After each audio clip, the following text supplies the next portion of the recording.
make what? There be no be we make what. They be Ghana people make what. You sure? Ghana people want the change. You they hit the Zongos ghettos. What did in fact, they live here. I go do our stores. I go do voter education. Yesterday, then we did some part of the you guys do some Zongo. Yeah, or something. yeah, the Zongo for. So I get like number of beyond the house to house, door to door. We mix like identifiable groups. That's right. And then we put our message across what we want to come and do to bring development to OKaikwei Central. I must say, let me admit this. I really admire your. At least I don't live in your constituency, and I can speak for those in there. But what I see from the outside, I know you're a media-friendly guy. You've been in the space for a while, speaking on other issues. But Charlie, your transition to be smooth. It be from outside. It'll look very smooth. And I'm admiring your political maturity too. I'm a small boy with a big God. I love that. No, that one. The Instagram and Snapchat, you put in my caption. Small God. Small God. They say fraud boys they use that too much. So they spot that. But when our God, when our God go show in face. That's right. December. The new hope for OKaikwei Central. That's you're doing well. You're doing well. Sadiq, I'm proud of you. Small. And the reason why I like more young people make them take a political portfolio, take a political position, and say, Charlie, young people, I believe, say, apart from the experience, you guys have some fresh ideas into the system, and the system as we know them now. We didn't need that. In fact, that's where we are now. And I was just telling Yatiti that, look, the role of particularly where I'm headed, the role of the MP is actually ideally is to make laws. But the role has morphed into all sorts currently. Realistically, because the laws you make is supposed to have certain benefit for the constituents, and because laws usually take some bit of time to come into full effect and give them the benefit, they looked up to you, the one that you vote for. So you are now looking for people like us who are more hands-on, are driven, ambitious, and look beyond just making laws to ensure that the things that should be basic necessity to our people, you'll be able to go out of your way to bring it into the people. And so this is how it should get to. And a lot of young people today, our mindset is different. We grew up in a different world related to the compared to older people. Our ways of doing things is different. We don't have time. When things must happen, it must happen now. This explains why younger people took up to the streets last week, because they cannot wait. They are the future, and beyond their future. Look, you come to my constituency. 80% of my constituents, young people below of ages of 50 years. Wow! And so, a lot of the issues and a lot of things that would have to happen today to guarantee their future, it will impact them positively. And that's why we need a lot of young people today to come with fresh ideas to see how we can provide solutions to the problems that exist. And that I'm also equally excited about the other young people that I get. So let me ask just two questions about your constituency, and then we'll move on to other areas, because this is not an interview, man. This is a WhatsApp convo. This is a chit chat. What's up? Like, you go somewhere where I catch you put here. So this is the thing. I mean, I know for your constituency, Charlie, rich young population, but unemployment today on the high on that massive side. Unemployment. It be sad, man. Massive unemployment. It be like the heart of Accra, but the heart, massive unemployment. Nothing they happen. Because there's not been any significant idea by the people they've been voting for to say, okay, we identify that massive unemployment is going on, and this is an idea that we think that can turn it around. You need that sort of innovation. You need that sort of big thinking to say, look, this is a major challenge. It cannot continue. Within the next 4 years, it needs to drastically come down to ensure that a lot more young people are gainfully employed. A lot more young people have been able to create sustainable livelihoods for themselves. And so that's the point where we are now, and this is what we are. So I mean, your role currently, and if that changes after December 7, would mean that you would have to lobby a lot for some of the things you mentioned. In fact, I've started to do some of one of my key promises is to create what we call the OKaikwei Central Youth and Job Center. I think say by now, a constituency such as OKaikwei Central, which is an inner city constituency, should have had a youth and a job center by now running. Because a youth and job center could, among other things, do a lot of things for you, coordinate job placement for young people, be able to connect to national programs like the National Apprenticeship Program that the NDC is promising, to be able to mobilize, organize young people from the constituency that want to learn these vocations and hand skills, pass them on to the National Apprenticeship Program, get them necessary training. When they are done, the necessary support that they need to be able to start off on their own, you give it to them. Beyond that, there are other national initiatives like the National Women's Bank. How do women within the constituency, women traders, do benefit? How do they get the necessary guarantees? Through the Youth and Job Center, you can be able to factor in all these things related to commercial development and jobs. And so these are some of the things that I've been working on. Now, even before that, as somebody that continues to show and prove that these things is possible, I'm not somebody that says, oh, I'm making a promise for you in January, and so let me come and do that in January. No. I'm trying to establish and do things. So I've been running the OKC Skills program, where a lot of what I call the OKC Skills. OKC is OKaikwei Central. You know, OKC Skills program, where a number of young people we're putting them in different programs where they are training, they are getting the necessary training. When they are done, the support, extra support I can afford, we give it to them. Recently, we put 10 of them into an ICT and coding software and coding program. Maybe 10 of them, two from each lecture area. We're coming to do another scaled up version of what we did earlier, teaching some of them batik tie and dye, hairdressing, and a lot of other things. These are all things that we're doing just to be able to show you and prove to you that when I talk about the OKC Youth and Job Center, it's not just lip service, it's not just an empty promise. It's something that I understand, I know it, and we'll be able to do it. I built 3 Music majorly from a hub, Impact Hub. A friend decided, okay, Charlie, come and take my maker space and run it. It was my office, it was our studio, it was our production hub, and that's how we built 3 Music. And so I understand and know how such hubs or such places could help to develop ideas, could help to develop other young people. And so as somebody that has gone through such a system, we need to be able to bring something similar to OKaikwei Central so that other young people can be nurtured, young entrepreneurs can be nurtured, people that also want to get employable skills can be provided that opportunity, or people that want to actually even gain jobs.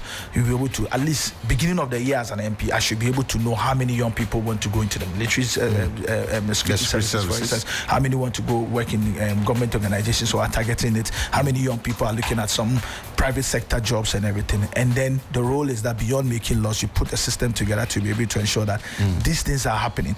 I believe that this innovation will be that which solution that we've needed over time to be able to stem the tide of the massive youth unemployment that currently exists in OKaikwei Central.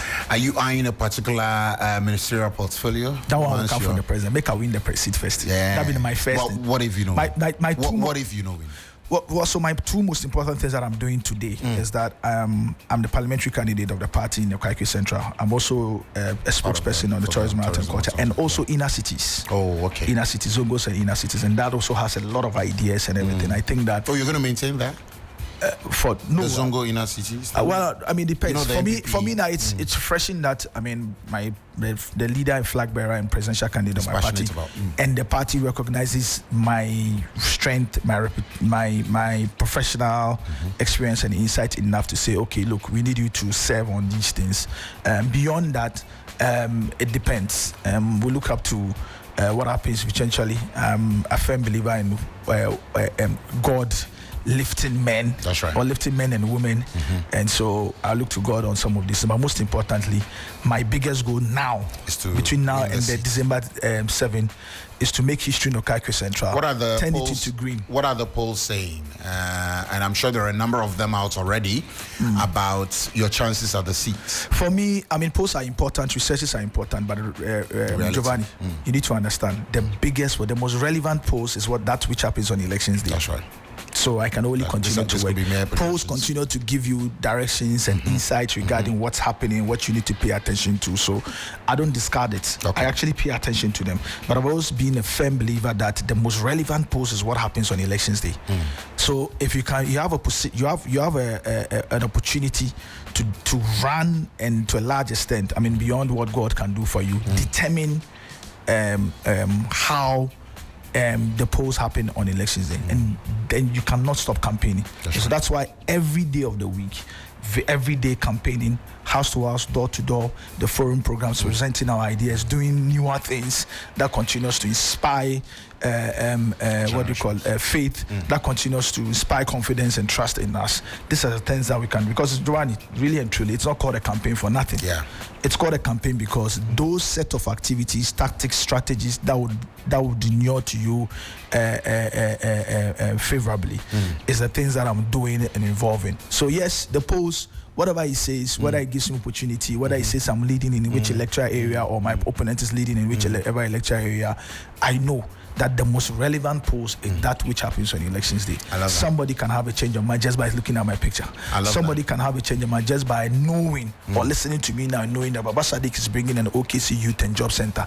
Somebody can have a change of mind because they touched base with you, they spoke to you and realized how brilliant you were and how ready, committed, and passionate you are about ensuring that you drive development as much as possible in OKaikwei Central. You elevate the game, and the issues that we face, you're able to, deal with it. What do you tell people who say that things are so bad that it would take any government, Mahama or not, years to get Ghana out of the dungeons? It is true. However, they also need to understand that in His Excellency John Dramani Mahama, you have somebody that is innovative, somebody that doesn't look at the problems the way the people look at the problems. Then people look at the problems and wait for years for it to happen. But when the same man, when we're faced with major problems, the man brought us ESLA, Energy Sector Levy Act, and left the fund for us. He left us a sinking fund. He left a lot of emergency funds for this particular government, which is supposed to actually be able to support some of the things that would happen. Yes. So this is even during critical times. Critical times. This is somebody that says that, look, there's it's been a perennial problem. Government in, government out, continue to face this particular problem, and we deal with it halfway. I want to deal with it permanently. Today, this government in 2017, 2018 benefited from some of these activities and actions that John Mahama took. So what I can assure them is that you have in His Excellency John Dramani Mahama someone who is not only committed and passionate about the country, but someone who has what it takes, the strong will to be able to actually take immediate steps to deal with the problems. So yes, they are right. The level of decay today, the level of challenges we have in the country today is so deep that we know that it will take every new government a lot. But in Excellency John Dramani Mahama, you have somebody that is up to the task and will do that lot within the most relevant timeline or time frame to be able to turn it around. Look, in the issues of Galamsey, for instance, this government inactions, 8 years now, issues, waters are destroyed, a lot of things. He's provided very, very specific things that deals with it. He said that, one of the things that he said is that, look, if you are today, a lot of government officials, DCs, ministers, MPs that relate to the NPP government, all of them have licenses, all of them are entering into our forest reserve to mine. He said that if you are a member of his party and you are interested in a particular position such as this within his government, and you're also looking to do Galamsey, consider this thing as an impossibility. It's either you take your Galamsey route or you don't come anywhere close to this government. This is reassuring. This is a very major promise from somebody as His Excellency John Dramani Mahama, and he's made specific promises of things that he will do in the first 120 days that deals with the challenges that people are facing today. So you have in His Excellency John Dramani Mahama a leader that understands our challenges, a leader that's up to the task, a leader that's all experienced and have a track record of doing things during emergency situations, to provide the much needed relief that we're looking for. And he has a party and ideas from the manifesto and the things that we're doing today. We're very, very confident that in that shortest possible time that we've been talking about, these challenges that are deeper, we'll be able to turn it around and be able to bring relief and development to Ghanaians. Baba Sadiq, your absence from the Free Music Awards was felt heavily this year. Was it? What would you say accounts I didn't know. Yeah, a lot of people in the comment section, in fact, I had to even go there to their live feed. And they say, oh, Baba Sadiq brought the magic touch. And you seem to be the one with the blueprints. Well, of course, I have the blueprint and the DNA, but it can't, where I'm headed, I couldn't have to, we need to be able to have people that have been able to run it. I think that the people that are running it today are up to the task and have been able to prove. I think that it was a noble event. They really did well. It wasn't a bad comeback. Okay. It was a very good comeback. Don't forget that with the three Warriors had been away for like a year before this. I'm sure from next year it would grow. Let's pray and hope that the situations change, and then there's a lot more sponsorship and support for initiatives such as 3 Music Awards, so that they can dream and expand the goal as much as possible. I'm confident that the team that is in place today, tomorrow will do even bigger or better than they did this year. Your projections for December in Ghana? December in Ghana. Yeah, because it's as though everything around December this year has been around the election, post-election. If you want to see, if you really want to see how things will pan out, sometimes you look at it usually from June, July. A lot of the ideas, a lot of the events or activities that are set our holiday maker status in December, everybody seems to be operating on a low scale. I've seen Afrofuture, for instance, which is one of our headline events, seems to have scaled down this year to a beach culture event. We know, and I know, if they had money, if they had sponsorship, of course, resources, if there was that support, Afro will continue, Afrofuture, will continue to come off in the ways that we've known it. Big, top lively, headliners, vibrant, top headliners, and so it's scaled down. We don't know, and also but life must continue after politics. Exactly, we don't know, but often we also know, and I don't think that's also related to the elections. We've had elections. Yes, in 2016 when we had the election, we still had a lot at stake this year. December was massive. A lot at stake this year. And so we don't know. In 2020, obviously because of COVID, a lot of the things were scaled down. I'm thinking if the economy was buoyant, if the economy was vibrant, and there were a lot of there's a lot of prosperity happening currently. You would have a lot of businesses and corporate organizations setting aside money from the marketing budget to support some of these initiatives, but there isn't, and it's a value chain. Once marketing budgets are impacted because revenues are not coming in, or because of operations, also as a result of huge taxes that corporate organizations pay, is impacted. There is very little to be left for to support initiatives such as Afrofuture and all these parties and things that are set our holiday maker status.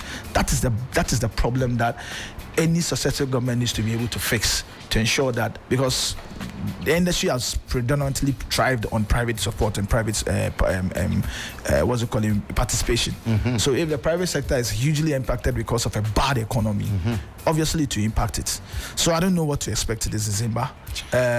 Let's see. If you say you don't know what to expect this December, Bino crowd doesn't know what to expect in this December. They are not even able to project very well and tell you that this is that they're looking. And look, it is also very, very, very, very bad, and that's why the Galamsey issue is something that people in the creative industry should not sleep on. Because look, tourists that are coming to the country from the conversation that we're having, people call us and say, we hear you have bad water. You hear your water is, this is so, when we come to your country, but we are scared of your washrooms and everything. We are laying the fears of a lot of them that, you know what, things are not bad as it seems. You please come into the country, and just so we can have some numbers trickling in, so that, because we cannot afford not to have holiday makers not to come into Ghana in December. We can only continue to have a nationalistic push when it comes to some of these things. But the current government, what are they doing? What are they doing to allay the fears of tourists that are coming into the country? There's no statement, there's no issues, there's no seriousness, there's a usual senseless politics at play and equalizations. And so, Giovanni, this December, we and you, let's see what will happen. But the only thing we can expect is a victory of the NDC in December 7th. I beg, leave this to me. And so that but before that though, when we finish, you will come the party. It is Elba Day town for the Africa Cinema Summit.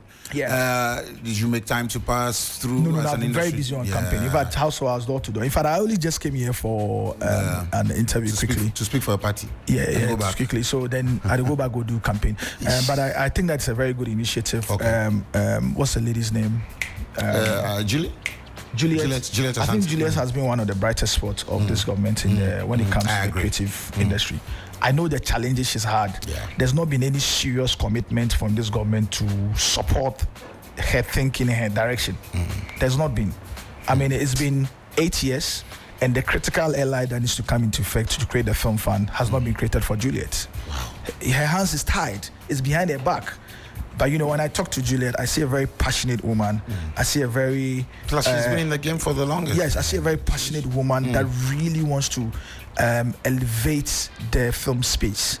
I've been following and I see the things she does, how she lobbied and brought the Anikulapo movie or the set to Ghana, for instance, and how she's been involved and helping to coordinate and all of these are forward-thinking activities, and this is progressive. These are the things that we want. But where is the state's commitment to ensure that people like Juliet, who is an appointee of them, who is serving and making sure that they will look good? Where is that critical support that would ensure that people like Juliet, they succeed and thrive? Where is the ally that should create? It takes 21 days, Giovanni, for allies to come into to mature. Where is the film fund? Nothing. The creative arts fund. Where is the creative? She's had to squeeze water out of stone. And I see it, and I see the struggle. And you know, because the social situation is also very, very dead. It's crazy. People like Juliet need the support. Meanwhile, this government nearly, but for some of us, we're going to find some $5 million and give to a younger relative of the president so they can give it to Global Citizen. But Global Citizen didn't need the $5 million. They only need support. They only need coordination from government, particularly for government services. Is that why the thing didn't happen? I don't know. But you could see the corruption there, where it mattered, and you saw a younger sibling of the president family, $5 million, but National Theatre just needs revamping and renovation. They've not been able to do it. People like Juliet, who is squeezing water out of stone, who is, quote unquote, trying hard against all odds. I beg you, when it come our space, where are we winning? Where are we winning? Giovanni, you tell me. You two did a space inside. If I tell me, I left small room. But media is part of the space. No, I enter software engineering. Where are we winning? The only way we are winning. The only way we are winning is the hard work, individual work of our talents, and how they continue to try their best to put out their content, audiovisual content, and the attention they are gaining. Some of the attention they are gaining across the world. But we could do so much more, Giovanni. We could do, look, it's difficult. It's difficult for some of them. They need the much needed investment to be able to scale up and hit the world. I like what King Promise is doing, for instance. King Promise is conquering Asia. Yeah. I mean, he was in Tokyo. His event is crazy. And the only thing I do not like about King Promise is that sometimes they don't like to create PR and buzz about some of the things. But in the last 1 month, King Promise has been in Tokyo. He's been from earlier this year. King Promise was in Indonesia. What's all those places? He's in Tokyo. He's been to Japan. Japan is the second biggest music market. King Promise was there, actually filling up venues in Japan. He's got great music that is being put out. I've seen what Shatawale is doing. That kind of invasion project, fantastic, solid. All these things, these guys are doing it from their pockets, you know. But where is the prosperity within the space that will provide the basis for them to actually earn some revenue from their markets, to be able to plow back or put back to scale up what they are doing? Kodemania say, no commitment from the government to make sure that things are going fine for them. All right. So this is why you need a change. The blue they say for change. See this one. I give you this. See this one. Finally, you and Stoneboy, I think you finish your matter. You quench them. I don't know where the matter is reached right now. Why still they caught? I don't know. I tell you, I don't know. I didn't take the action. So I tell you, people say I'm the wrong person. You guys keep on asking me. Me, I did my place. So I don't know what's going on. So I feel to make you guys, the matter I check. I feel to make you. I know, Giovanni. You know, get issue with them. I know a problem. My problem, and I've told somebody before, on phone and everything, is that simple. You are an opinionated guy yourself. I'm an opinionated guy myself. You have to be tolerant for people's opinions. There's nothing wrong with me saying I prefer King Promise to win Artist of the Year. There's absolutely nothing wrong. You know, it's me like, what's the thing? Info analytics. They put out a research and said, oh, as at May, June, that they, from their research, they believe that my opponent stand a good chance to win. Tolerance will show that I would actually even take. I reached out to them. Look, I want to study your research. Let me understand it better, so I can see where there are issues, so I can plow it in and turn it around. This is tolerance. You know, it is not me passing an opinion and you calling my wife and trying to do that. And then when I put it out again, you think the things you did to Miss G and you could do them to me. Try to shut me up. What you do, Miss G? You are TV3. Go and ask. You ask your lawyers. You know me. I know they follow a lot of those things. I won't lie to you. My point is that you can't just simply shut me up. I'm beyond that, particularly when I'm right. Initially, when I said that he had called my wife, typical fanatics, oh, you know, call him. I said they accuse him, and then he himself went to sit on radio and confirm that he had called her. He himself went to sit on radio and confirm that he had called her. Meanwhile, you know what is interesting? No. When Calvin Moore was attacked in Ashaiman, that event where Calvin Moore was attacked in Ashaiman, that event was my wife's event. Oh, you say this person is your sister. Yes, it was an event. In Ashaiman, you said this person was your sister. Your bodyguard go disrupt in the event, attack a Calvin boy and then disrupt them. All of them, they were shaken by the event. You know it. Your initial feedback was that, you know, they work with the guy, right? The same person where you say, oh, my sister, and I call him to try to talk in husband because he said, okay, promise you win out of the year. This same person, for all these years until I pass on opinion, you couldn't actually pick up your phone and call and say, oh, Adiza, I'm sorry, Charlie, my bodyguard, but Charlie, you're sorry. It had to take me and her bosses to ensure that the issue doesn't escalate further. The things we have to do for Stonebwoy in this town. Joe, stop. Ask a lot of industry people. Do you know how a lot of industry people will call me from the back? People don't love Stonebwoy than we are. But on the issue of Artist of the Year last year, I disagreed. Case closed. It doesn't mean I hate him or nothing. The things we've done to protect brand Stonebwoy in this country or project or elevate brand Stonebwoy in this country. Bro, authority that he a himself, lot of the guys, he himself, if you go talk to, some of us, we just don't ask for, we know they ask for trophies. Look himself in the mirror. If we he do it himself, in the interest of the industry, but you know, and so when the fanatics are out there, he be here for look and say, yo, go down. No go there. We know this guy from my first album till now. The things this guy had been there for me, and exactly the things we do for you. To protect you, to project you, is what you are doing to the likes of King Promise and Black Sheriff Dems. What be the problem with that? You know, so these things, you know, the problem. I know when you say the thing they turn into vote blackmail. If you don't do this, I will vote for you. No, we will these things. You know they move us. Fadama boy, I beg you, Sadiq. Thank you for spending part of your afternoon with us. All right, and wish you well as well. The 3FM drive continues right after this break. Stay with us. Big money.